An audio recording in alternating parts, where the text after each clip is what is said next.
Hello guys, সবাইকে শুভ বিকেল। আশা করি সবাই ভালো আছেন। আমি আলহামদুলিল্লাহ ভালোই আছি। গ্যাস জীবনে বহুত বটবট পটপট করতে হবে, তাই বইলা কিন্তু আজকে গ্যাস বহুত বটবট পটপট করা যাইতে না। আজকে কিন্তু গ্যাস অবস্থা কেরোসিন, আজকে কিন্তু গ্যাস রোজা লাগছে গা, ঠিক আছে।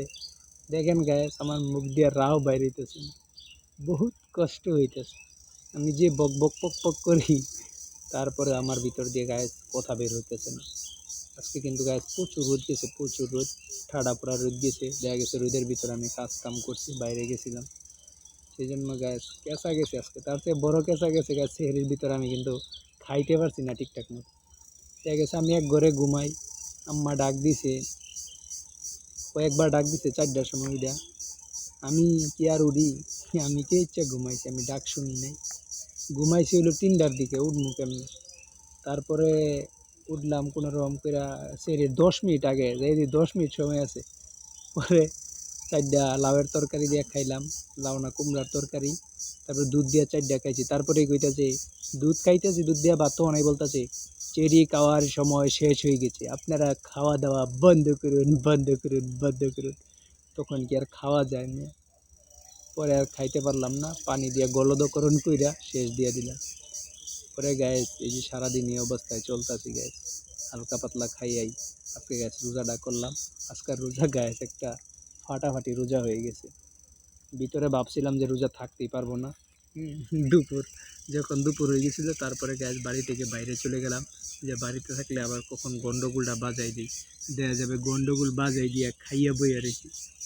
তো পরে সেটা করলাম না, তখন চলে গেছি গ্যাস দোকান পাড়ের ওইদিকে, যে আড্ডা মাড্ডা দিয়ে সময়টা পার করে দিছি, ঠিক আছে। তো আপনাদেরও মনে হয় যে আজকে একটা বজগড় অবস্থায়, কারণ হলো আজকে প্রচুর রোদ গেছে। আর যারা মনে করেন ঠিকঠাক মতো একটু কাম কাজ করেন, তাদের অবস্থা তো গায়ে আরও কেরোসিন। তাদের মনে করেন যে আরও বজগড় অবস্থা। তার ভিতরে গায়ে আমার এই ছাগলগুলো রাখতে হয়, টেম্পুগুলাকে দেখতে হয়। সেই জন্য গ্যাস আমার ভিতরে একটু পেরেশানি কাজ করে। একটু মনে করেন যে, কারণ তারা মাঝে মাঝে দেখা যায় যে বেড়া ভাঙ্গিয়া, ওই যে বেড়া ভাঙ্গিয়া দেখা যাচ্ছে যে খেতে চলে গেছে, কলা খেতে, কলা গাছের যে চারাগুলা হয়েছে ছোটো ছোটো চারা, এগুলা খাইতেছে। সেই জন্য মাঝে মাঝে দু একটা বের হয়ে যায়। আজকে একটা বের হয়ে গেছে। বের হইলে ছাগল ধরা যে কত কষ্ট গ্যাস, সেটা সারা ছাগল পালছেন তারাই জানে। তাদেরকে ধরা কিন্তু খুব কষ্ট। পরে ছাগল খেদাইতে খেদাইতে রোদের ভিতরে আমি গ্যাস, হ্যাঁ, তার পিছনে ঘুরতে ঘুরতে আমার জীবন গ্যাস তেনা তেনা হয়ে গেছে, ঠিক আছে। তারপরেও কিচ্ছু করা যাবে না। রাগের ঠেলা যদি আপনি ছাগলকে মারেন, তাহলে এটা একটা কাপুরুষের লক্ষণ। আপনি একটা ছাগলকে মারতে পারেন না, একটা নিরীহ প্রাণীকে মারতে পারেন না। দরকার পরে একটা আপনি মানুষকে মারেন, তারপরে ছাগলকে মারতে পারেন না। এটা খুবই লজ্জার বিষয়। সেই জন্য আমি ছাগলকে মারি নাই। ছাগলকে মেরে লাভ আছে? পরে তো আমারই আবার ওষুধ কিনে খাওয়াই লাগবো, আমারই লজ যাবো, আমার টেয়া যাবো, তোর আবার শ্রম যাইব। এই জন্য গাছ তাদেরকে মারি নাই। তো গ্যাস মুখ দিয়ে দেখেন রাও বের হইতেছে না। আমি যে বট বট পট পট করি, আমার মুখ দিয়ে কিন্তু কথা বের হইতেছে না।